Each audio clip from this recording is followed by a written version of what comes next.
او که د هر یوه اختیار جلا جلا و بیا پر ټولو باندې جلا جلا پاست دوه طرفه دلته کېږي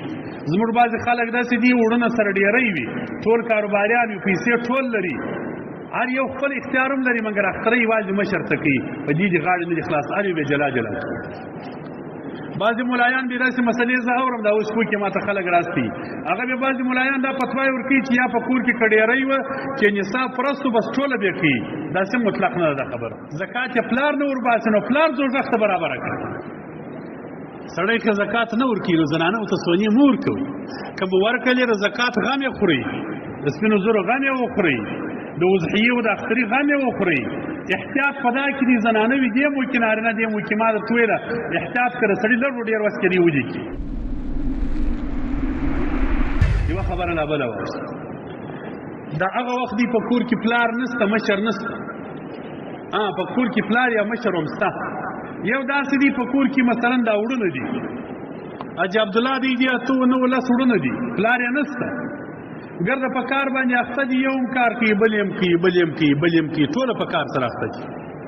د ټولو پیسې که راغونډې کړې پر یوه ځای باندې نو 14 لکه پوره کېږي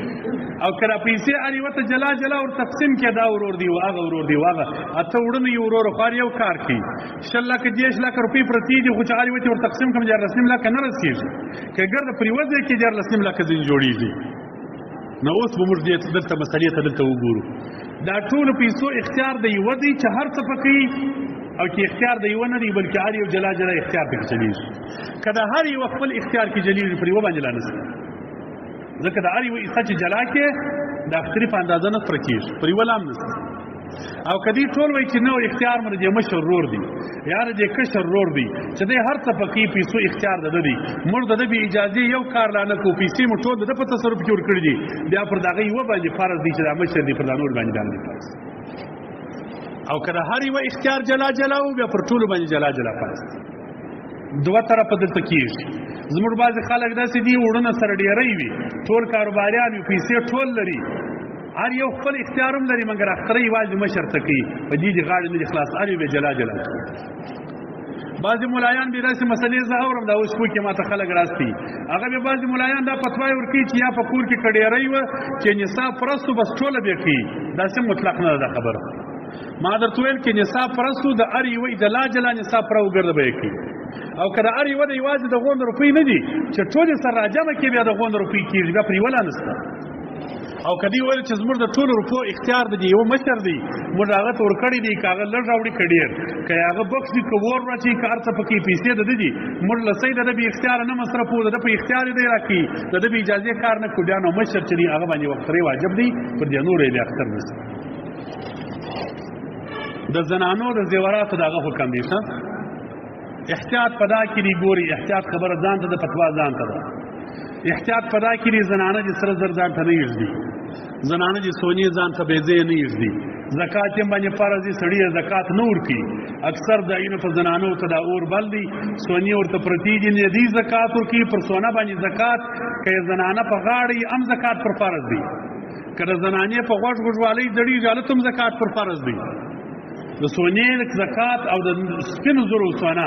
او نغدې روپۍ د دې په حکم کې دي دا نه غواړي چې په کاروبار دپاره دي که د هغې دي که نغدې پرتې دي که د کاروبار دپاره دي که په بینک کې پرتې دي که په غاړه زړېږي که په جیب کې دي چې وخت پر پرستو زکات پر فرض دي اکثر زنانه وي زکات نه ورکوي سړي یې زکاتونه نه ورکوي سونې زنانو ته ایښي دي پلار زنانې ته چې ودیې سونې په پېخر ورکړي بیا پوښتنه نه پسې کوي چې زکات یې ورکړی دي لورې که دې نه دي ورکړی نبی کریم صلی الله علیه وسلم مبارک په یوه روپۍ چې زکات یې پاتې یوه روپۍ په ورځ د آخرت به د اور روپۍ ځینې جوړېږي او ستا پر دا تندي به در ټکول کېږي که 10 روپۍ وې 10 به پر دا ملا در ټکول کېږي که 100 شوې دا 10 به د نورې پر نس پسې دا د اور ټوټېږي پر تا به مصیبت دا سړی به چغې وایي نارې به وایي چې د کومې خوا څه دي هغه خبرې به ورسره کوي خپلې روپۍ به خبرې کوي وایي زه هغه روپۍ یم چې کور ته دې پټه کړې وم زما زکات دې نه ورکوئ نن زه تا ته بلا یم خپله روپۍ به دې غاښونه درجګي خپله روپۍ به درته اور سکروټوي او مولوي الاجبر اخندزاده صاحب درته یو ښه عالم دی سپینږیری په دې چمن کې الله دې حفاظت وکړي هغه یو بیان ما یو وخت اورېدي ده به ویله ول دا زنانه چې د کور څخه واده سي چې د اخري وځي باره نو هغه زنانې پلار یا ورور ورته راولي وایي راسه پر املا کې وټکوه پر سر یې لږ چیش ورماتوي ده به دا پلار چې ټکي د دې دغه معنا ده پر اوږو کې وټکي وایي ځه هغه وته طبقه جهنم دې ځئ څه ولې خو سره زر سپین زر یې ورکړي دي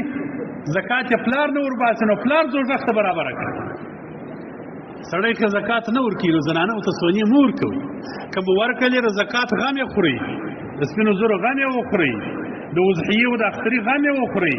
احتیاط په دا کې دي زنانه وي دې مو کې نارینه دې مو کې ما درته ویله احتیاط که د سړي لږ ډېر وس کې دې وجې کړي مګر که یو سړی وایي چې احتیاط کوم خو نه لرم وس نه لرم نو د زنانې د سونې هم دغه حکم نشته دا توبې وایي که اووه نیمې تولې سونه وه اخترۍ پر واجب دي که دو پنځوس نیمې تولې سپین زر وه اخترۍ پر واجب دي که سپین زر لږ وه نور دې د دې کپړې راواخیستلې ورسره زم دې کړلې هغه باندې پر کېدلې تولې هم اخترۍ پر واجب دي اوس خو د زنانو یوه جوړه کالي په 50,000 روپۍ که دا نه پوره کېدی د حساب د سرو زرو یا د سپینو زرو نه پوره کېدی بیا اخترۍ نشته باندې